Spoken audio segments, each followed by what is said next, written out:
I know this video won't get many views, but after my last video that went to some dark and personal places, I think it's only right to follow up with this one. When I wrote the Cam suicide video, I was in the midst of a fairly low valley of depression, and as I didn't and don't have much advice to give, my attempt at a positive conclusion in the script was a bit weak.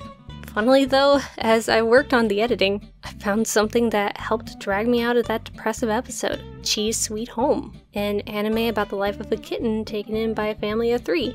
It's not the most exciting premise, and people who consume fiction purely for plot probably won't find much to like. Hell, if you're not predisposed to loving the show because you adore cats, then it may not be your cup of tea.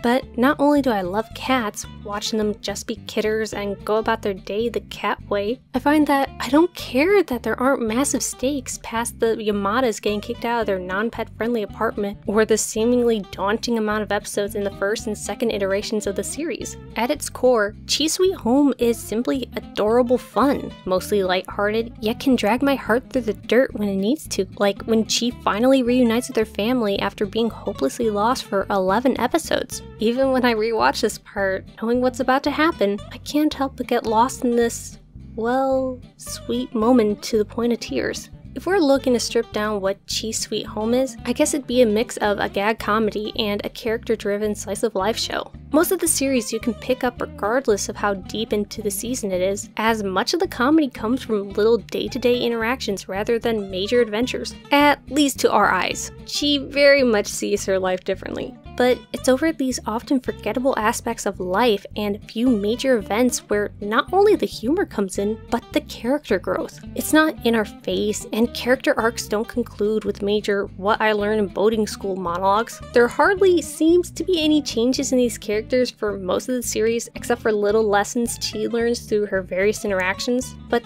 that's the most realistic part of the show. We mostly don't knowingly change. Alterations to who we are tend to go unnoticed until one day something brings it to the front of the stage, like how imagining a life without Chi caused the Yamadas to see how impactful taking in a stray kitten has been on their simple lives, or how after a point, we may still love those who are long gone, but you may come to realize that you don't think on them much anymore. Like I said, it's very easy to pick up anywhere in the show and get lost in the adventures of this wonderful kitten. It's endearing to see situations I've been in with my own cats shown here, but through Chi's perspective. Of course, it is a guess as to what the cat is thinking when they say dart away when you're trying to stop them from tracking in the house, but I find myself taking the way Chi experiences life and broadcasting them onto my cat, considering why she does things that annoy or confuse me. Actually, I think this show has made me appreciate my cat more. And that's the thing, I don't think about shows much when I'm not watching them. Chi's Sweet Home is the exception.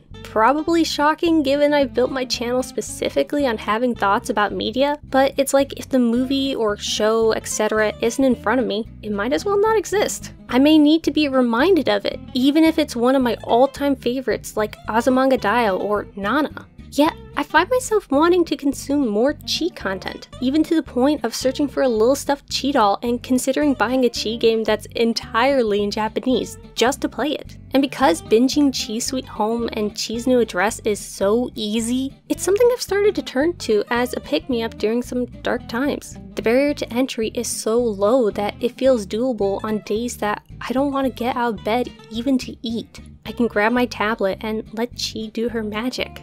Watching the show is all-encompassing for me. Not only is it great, endearing fun, but it has so many interesting details for my analytical mind to latch onto, considering small interactions between Mr. and Mrs. Yamada that go over Chi's head but tell us details about their relationship and history, applying the situations Chi finds herself in to my own cat, or even the interspecies relationships of our household pets and why some seem to get along while others don't. I can truly be distracted from everything on my mind that my diminished well-being is given time to recover. Yes, causes for my depressed state are still there, but after letting myself fall into the world of Chi Yamada, I can come out of it with more mental fortitude to handle those catalysts. Not to mention, the show is also so relaxing that it's so far proven to be helpful when I simply cannot sleep. It's a very comfy show, and though more research is needed into this possible personal insomnia negating effect, it's nice to have something to turn to when just relaxing doesn't work.